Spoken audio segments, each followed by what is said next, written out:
I bid you welcome.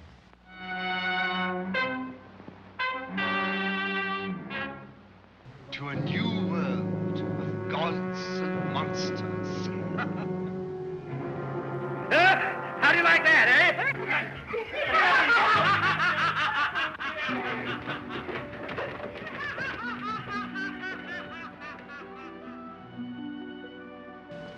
Even a man who's pure at heart and says his prayers by night may become a wolf when the wolfbane blooms and the moon is full and bright. I love dead, hate living. It's a perfect night for mystery and horror. The air itself is filled with monsters.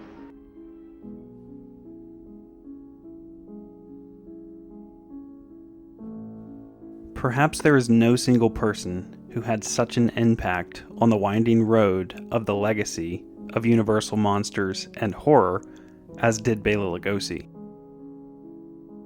Sure, fans could spend an eternity arguing over who is the most recognizable monster of them all, Lugosi's Count Dracula or Karloff's Frankenstein monster.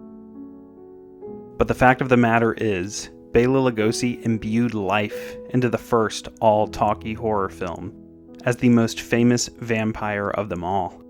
And that vampire is so duly recognized because of Lugosi. In fact, Dracula was such a raving success and Lugosi an overnight star that he was selected to play the monster in Universal's following horror thriller, Frankenstein. Of course, we all know that Boris Karloff portrayed the creature in a truly electrifying and legendary performance. But without Lugosi's journey from humble beginnings in Hungary to the Broadway stage as Count Dracula, and his uphill battle to win that same role in Universal's 1931 classic, the world of Universal monsters that we all adore so readily to this day may have never existed. Before Bela Lugosi rose from the coffin as Dracula, he had to prove himself to the world. I'm Ian the Wolfman, and this is the Monster Archives. Lugosi, the youngest of 4 children, was born Bela Ferenc Dezső Blasco on October 20th, 1882 in Lugos, Kingdom of Hungary, Austria-Hungary, now Lugos, Romania. Lugosi's Hungarian father, István Blasco, was a baker, who later became a banker. His mother was Serbian-born Paula de Vojnik. The family was Catholic. At the age of 12, Lugosi dropped out of school and left home to work at a succession of manual labor jobs. His father passed away during his absence. He began his stage acting career in 1902. His earliest known performances were in provincial theaters in the 1903 to 04 season, where he played small parts in several plays and operettas. In 1903, Bela took the last name Lugosi to honor his birthplace, going on to perform in Shakespeare plays. He moved to Budapest in 1911, playing in dozens of roles in different stage plays with the National Theatre of Hungary between 1913 and 1919. Although later in life Lugosi claimed that he became the leading actor of Hungary's Royal National Theatre, many of his roles there were small or supporting parts, which led him to enter the Hungarian film industry.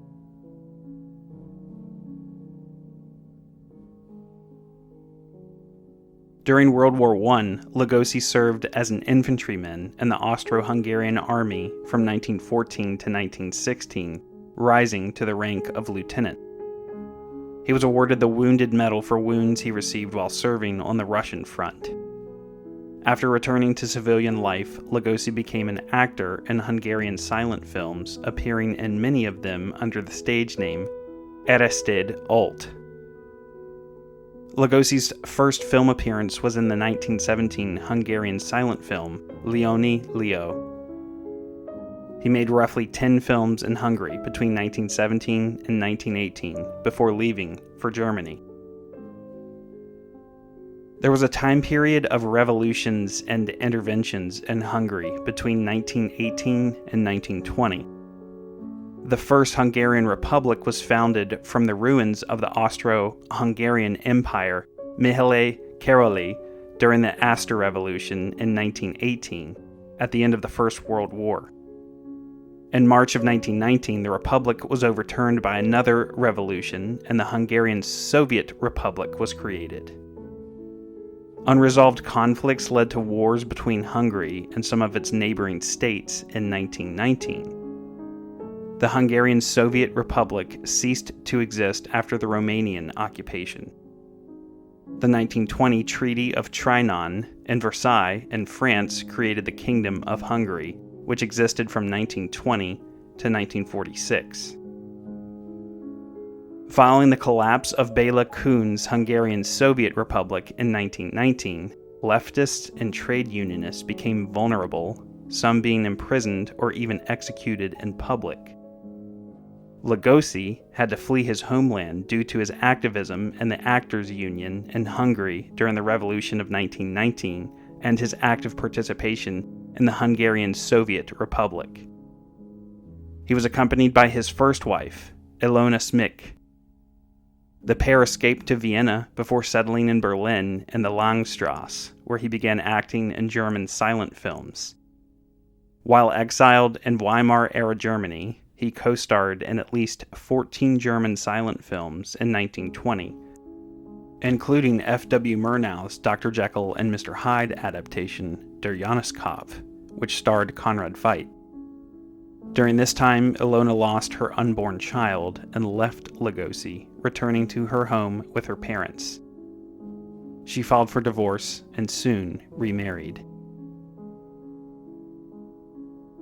Bela soon traveled to New Orleans in December of 1920, working as a crewman aboard a merchant ship before making his way north to New York City, where he was inspected by immigration officers at Ellis Island in March of 1921.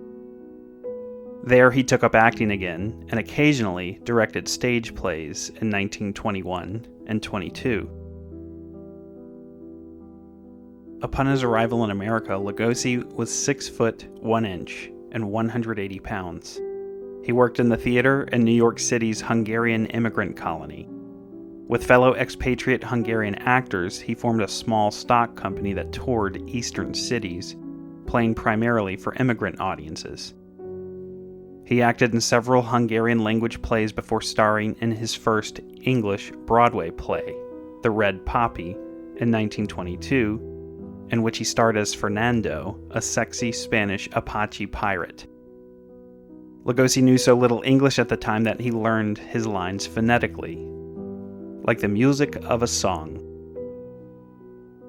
This is where the modern rumor began that he learned his lines phonetically while filming Universal's Dracula in late 1930. By then, he was fluent in English. Still, New York critics hailed Lugosi as an actor of great power. He played in a 5-month run in the comedy fantasy The Devil and the Cheese around 1925 or 26. In 1925, he starred as an Arab sheik in Arabesque, which premiered in Buffalo, New York at the Tech Theater before moving to Broadway.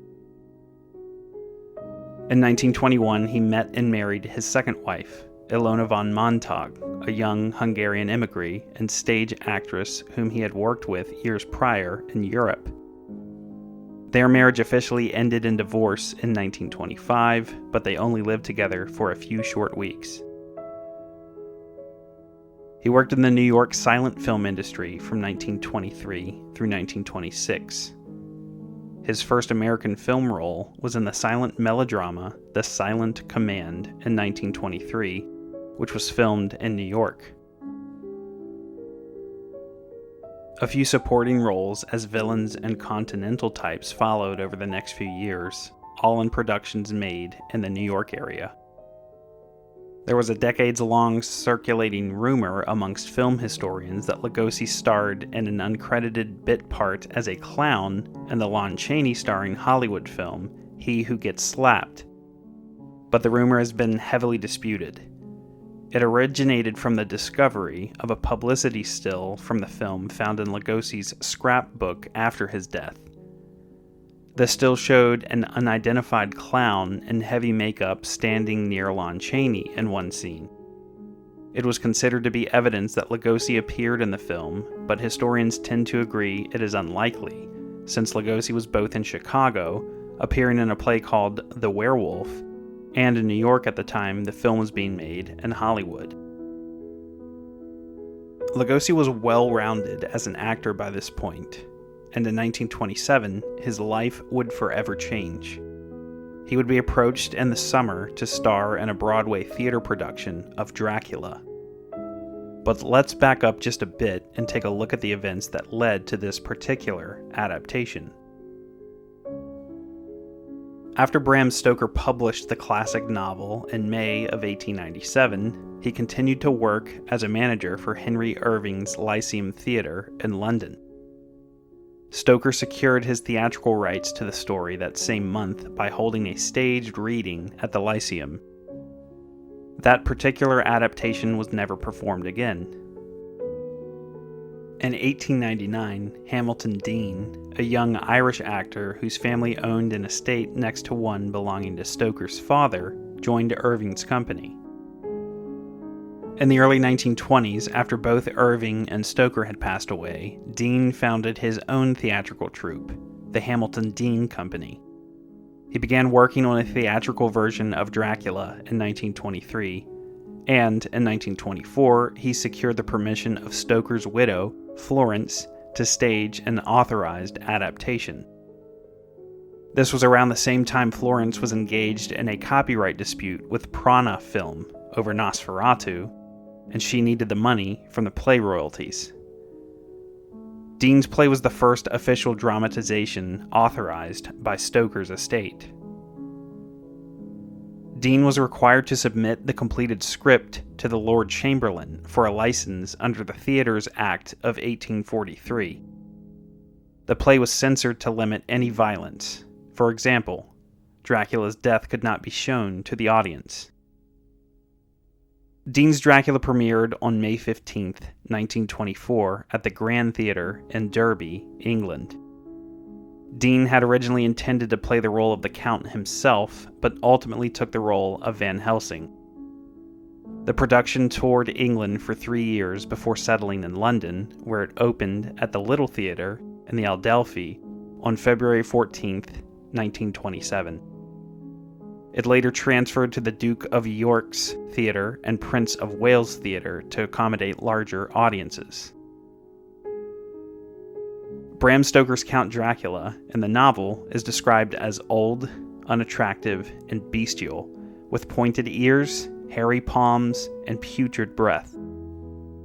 It was Hamilton Deane that established the character into a posh aristocrat who dresses formally and displays the polite Victorian manners attributed to the character's pop culture image known so well today.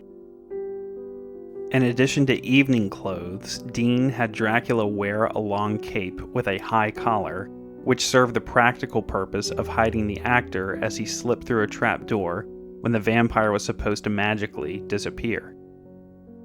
This revised portrayal of Dracula is used by nearly every adaptation since, including ones that claim to be more faithful to the novel. Ultimately, we have Deane to thank for the commonly known appearance of Dracula. It's the look that Bela Lugosi would take on in the 1927 Broadway adaptation that was largely inspired by Deane's play. In 1927, the play was brought to Broadway by producer Horace Liveright, who had seen the London play 4 times over the course of 2 weeks. Liveright told one journalist, "It's the worst company I've ever seen, but that play can be rewritten into a New York success." Liveright noted the large audiences in London, as well as the publicity stunt of having a nurse on hand in case an audience member fainted. New York producers warned Liveright that the play couldn't succeed on Broadway, but he still acquired the rights. Historians note that as a surprise, as Florence Stoker disliked him. He hired John L. Balderston to revise the script for American audiences, and they both received authorial credit. Balderston would go on to write many of the 1930s Universal Monsters film scripts. We'll certainly spend more time with him in the not-too-distant future. Balderston's adaptation greatly compressed Dean's script, which had compressed Stoker's novel. Balderston reduced the number of significant characters. Lucy Westenra and Mina Murray were combined into a single character, making John Seward Lucy's father and erasing Quincy Morris and Arthur Holmwood entirely. In Dean's original version, Quincy was changed to a woman character to provide more work for actresses. For the role of Count Dracula, Liv Wright hoped to enlist Raymond Huntley, who had played the part in the London production. Huntley turned it down, apparently due to the small salary of $125 a week. It is unknown if any other actors were offered the part, but Liv Wright gave the role to Bela Lugosi in August of 1927.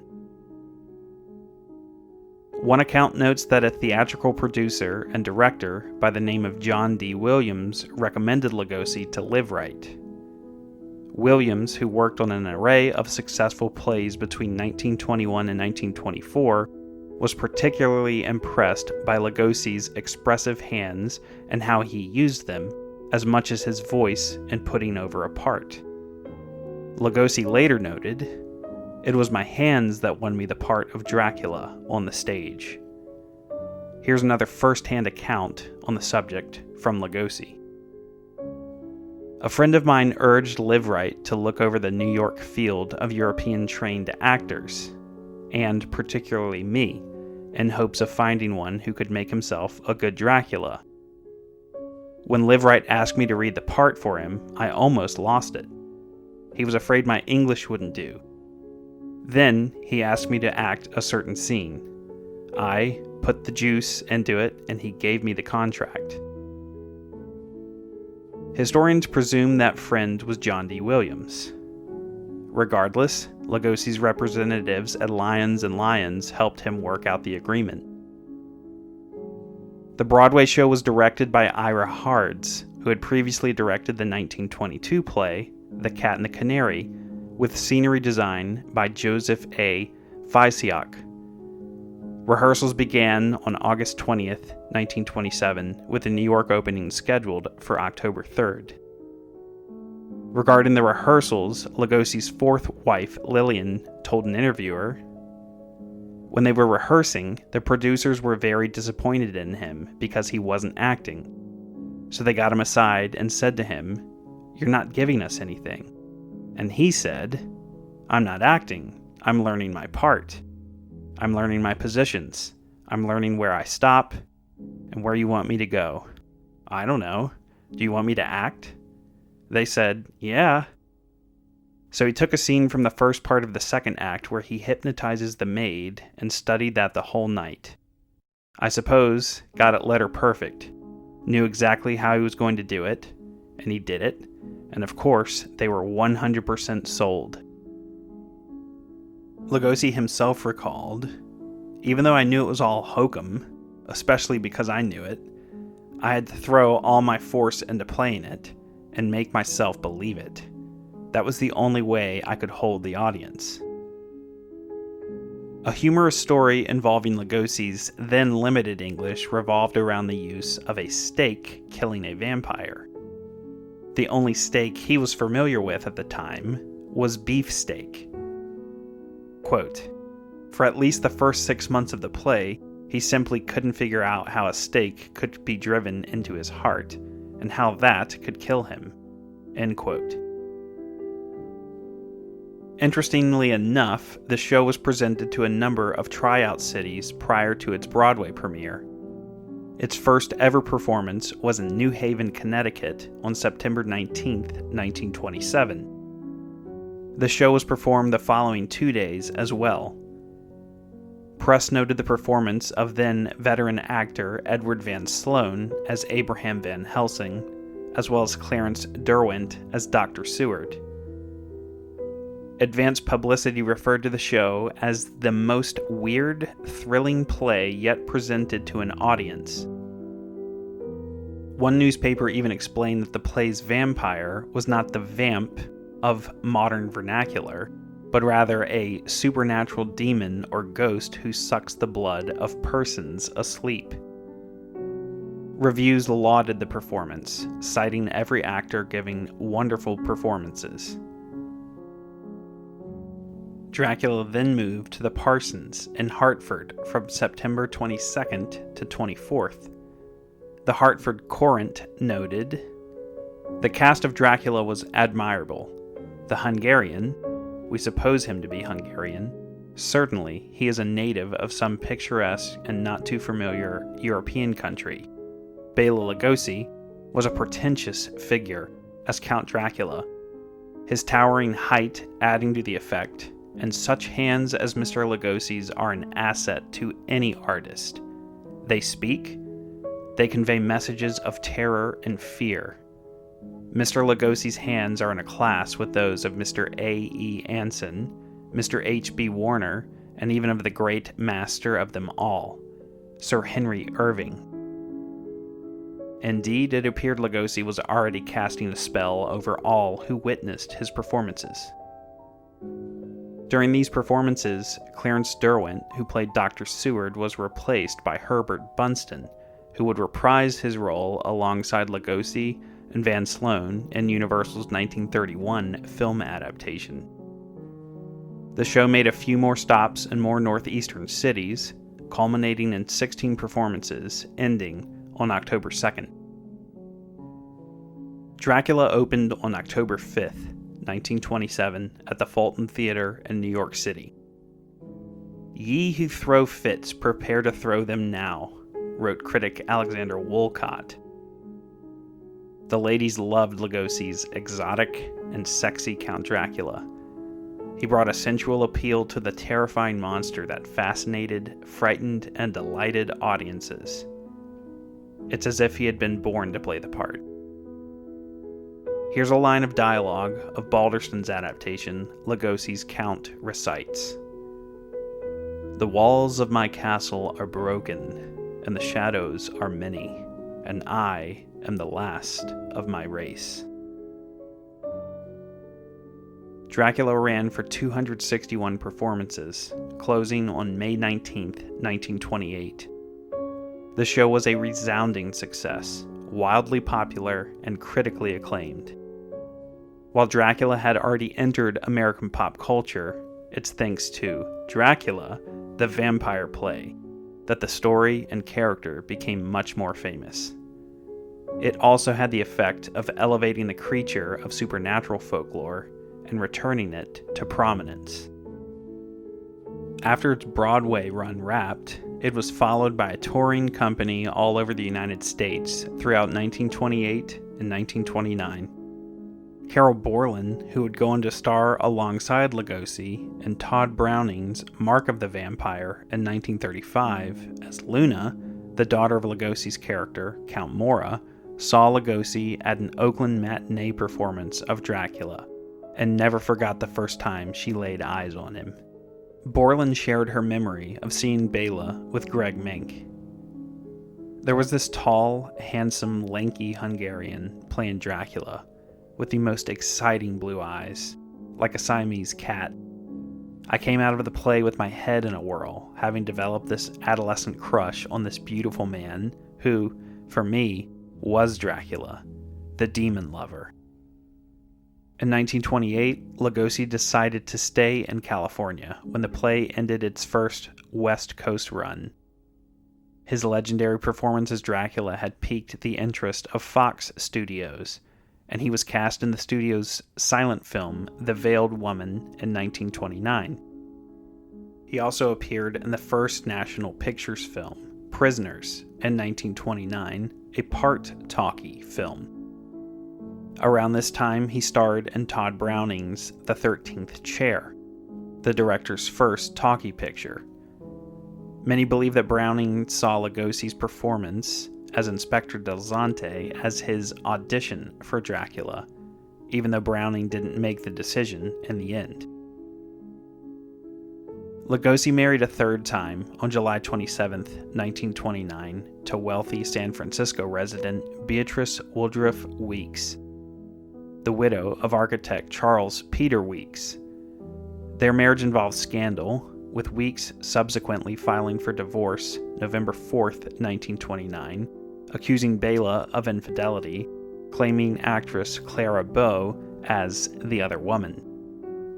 She also claimed that Lugosi had slapped her across the face for eating a lamb chop that he had hidden in the icebox for an after-theater midnight lunch. As much as Beatrice claimed, Lugosi's response was to simply remain silent. Historians claim that Lugosi had more than his fair share of dirt on her. Family friends made note of Beatrice's raging alcoholism. She was prone to blackouts, and some believe Lugosi was fortunate to make it out of their relationship and marriage unharmed. Bela never went public with his side of the story. He refused to pursue any financial recompense, even though she was extremely wealthy, and he held no grudge. Weeks died 17 months later at the age of 34 due to alcoholism in Panama, 3 months after the premiere of Dracula in 1931. Rumblings of a Dracula film at Universal had been happening for some time. Of course, Lon Chaney had been wanted for the part, but since his passing, the role was still up in the air. Still, Bela was aware of the film and began lobbying for the part himself. In 1939, the New York Post quoted Lugosi as follows. However, the original print, unfortunately, was presented in an effort to reproduce the sound of his accent. Quote, "Then the movies wanted to do it. The Bram Stoker heirs asked $200,000 for the film rights, but Universal didn't like to pay that much. So they asked me, would I correspond with Mrs. Stoker, the widow, and get it maybe a little cheaper? I write and write until I get cramps, and after about 2 months, Mrs. Stoker says, okay, we can have it for $60,000. End quote. The validity of this statement is difficult to verify.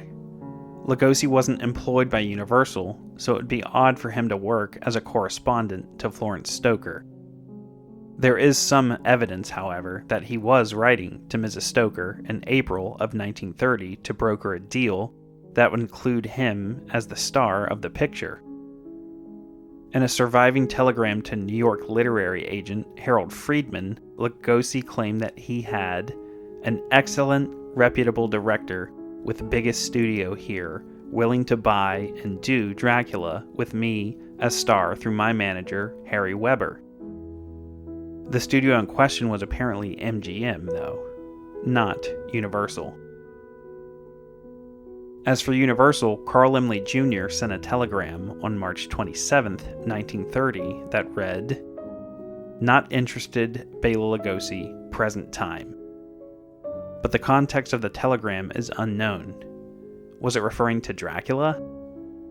At the time, Universal had not yet acquired the rights to the novel or play, so the telegram may have been referring to Lugosi for another project entirely. Rumors in late June 1930 began suggesting Lugosi for the part of Dracula. The Los Angeles Times wrote on June 21, 1930, "One cannot imagine anyone else doing it as well as he." Still, despite his career on stage a resounding success and the years as Dracula and the popular play, he remained largely unknown to the everyday American filmgoer. But Lugosi's time to shine was coming. Destiny was on the moonlit horizon for Hollywood's soon-to-be Dark Prince. Bela Lugosi remained at the bottom of Junior Laemmle's and Universal's list to play Count Dracula. But if the stars aligned and the pieces fell in just the right place, Lugosi would get the part that he so eagerly desired. Dracula was coming, and it would change the world of cinema and pop culture forever.